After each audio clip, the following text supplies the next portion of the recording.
So now that our lower hose is on and hose clamped, I am going to put it behind our little bracket and put our threaded stud in the top hole and thread it in. By hand only, no tools. Okay, so we got these two just threaded in now. And what we're gonna do is push the upper hose back onto the water pump, just like we did the lower. Okay, so now we got the second hose clamp on and tight. We've got all our connections done on the water pump. We're going to reinsert this line. Now, to remove these two little fittings here, you can actually push on this little piece, and as you push on it, the line will go in and out. So if I push in, and then I kind of push the line in a little bit, and push in this washer, you can see it being taken right out. So let me do that one more time. Pushed in, it's locked. If you push kind of on the corner, it slides right out. So there's one, there's two. So now we're gonna retighten our two bolts and call it good on the water pump. And don't forget to plug in your crankshaft position sensor again, right down here. Okay, so at this time, the water pump is tightened down. We're gonna do kind of a pulley inspection and a used belt inspection, because belts are extremely expensive for Mercruiser, and I always want to make sure that you need the belt or not. So first we're going to do a pulley inspection. I start by spinning everything by hand, and I don't hear anything from this alternator, so we're good. I can kind of feel something from this pulley when I spin it, though I don't hear a ton of noise. I'm going to spin the water pump pulley, the freshwater pump. Now I pull in and out and side to side, so this way, that way.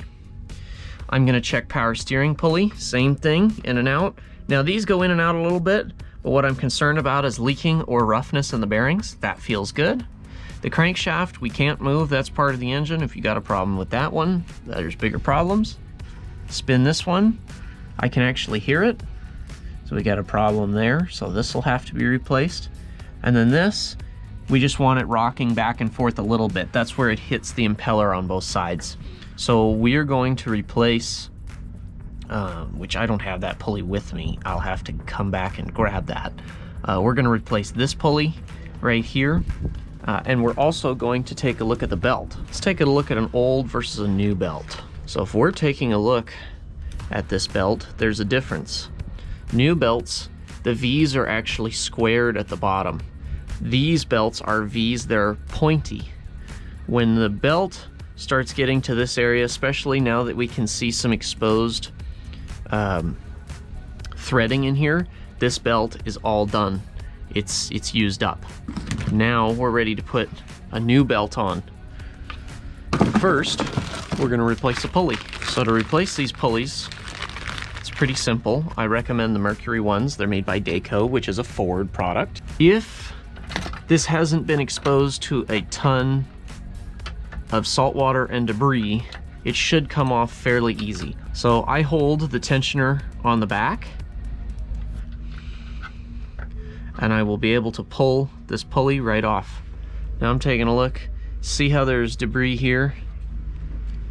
This piece will slide out. There is no front or rear to these pulleys. I will slide it in to the new pulley. Don't hammer this in. This is slide in only. Check the threads, check the tensioner. It looks all good.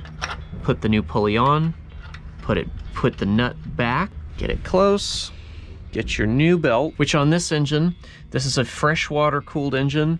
Our part number for our belt would be 8656115Q06. Now it all depends on your engine. Now there is a belt routing sticker right here, so you can see. So we got this, then this, then this, then this, and then this. We're a little off on some of these. They almost just barely have enough room to get on.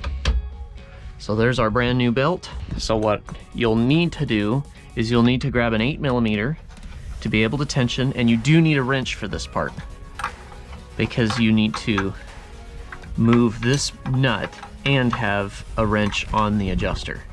Okay? And then tighten this down so that the belt will not loosen itself up. There you go. Belt's nice and tight. Got a brand new belt on. Looks good to me. So that's how to do a belt. Hey guys, we work really hard to try to bring you these videos. So if they help you at all, please don't forget to like, share, and subscribe, and we'll try to help as much as we can. Thank you so much. So now we will be replacing our fuel filter. You can have this style fuel filter, or you can have the Cool Fuel 3 style filter. So if you have the Cool Fuel 2, you'll have this booster pump right here. And your part number will be 802893Q01 or 802893T. So you can have either. That's the Mercury or the Quicksilver. They're the same part number, they spray paint them differently. So the first thing to do is on your new filter, get a little dab of motor oil and rub it on the O-ring. Now that we've done that, we're going to grab a bag so that when we remove the fuel filter, we do not spill fuel everywhere. So here's our bag around our filter. We're going to get our appropriate sized filter wrench and twist it right off.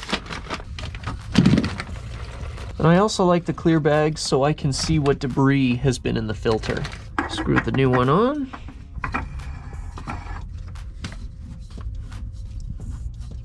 And there we go, new fuel filter. And that is the same as an oil filter, 3/4 to 1 turn. If you spilled any gas, always make sure to clean it right up. And always, to show that you did the service really well, always make sure to clean the filter off if you had dirty hands, so that the filter looks really nice and clean so that somebody can tell that you did the work. The next on our list is cap and rotor. So to perform a cap and rotor swap, you're going to want to unplug your plug wires and unplug your wire from your ignition coil. To remove our cap, there's a Torx T20 that is down on this part of the distributor and another one right there. So we're going to remove these two. So now that we've got the cap off, we're going to take the rotor off. That's 2 T15 screws.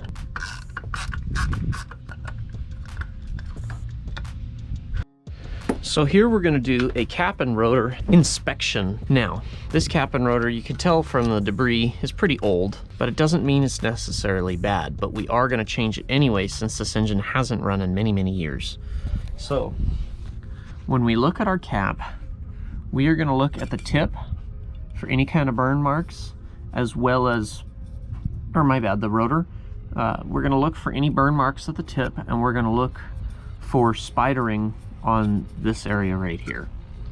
In here, we're going to be looking for severe corrosion on the terminals on these caps. For our cap and rotor kit, here's our part number. And if you just want the rotor, here's the rotor. But here's our new cap. You can see they tarnished.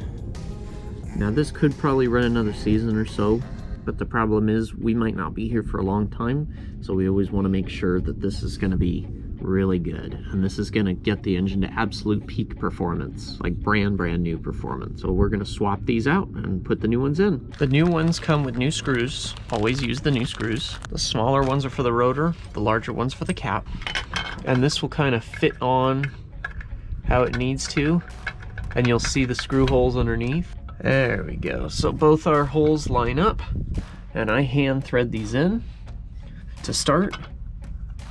And I actually will rotate, reverse direction rotation, and listen for a click or see the bolt drop into its old threads.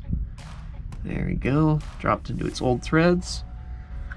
Got it started, because these have Loctite on them, so you won't feel if you start galling it. And these distributors are plastic, so be very careful. There we go. That one's in. And this one's in. So now the rotor is not moving. Now we're gonna grab our two new screws from here. In this cap, it goes on like this. I put the two in first so that I don't lose them. So this is a plastic distributor.